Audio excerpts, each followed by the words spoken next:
তেলটা দিয়েছি, এক বোতল তেল দিয়েছি। দেই নাই রে? তেল দিয়েছিল তেলটা বলেন ব্যাগটা কোথায় রাখলি?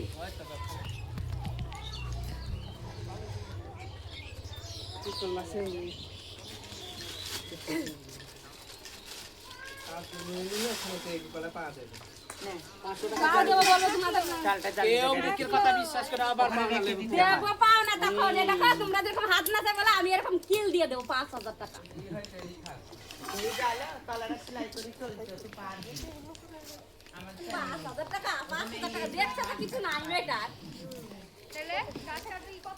দাঁড়া, তোর শ্বশুর বাড়ি যায়? তোর শ্বশুর বাড়ি কি বলতে হয়? দাঁড়া। কাঠটা দিয়ে গেলে না, ভালো করলা না। কে দেও তো কাজ হ্যাঁ ভিডিও করে নে দে দে, তোরা তো দে।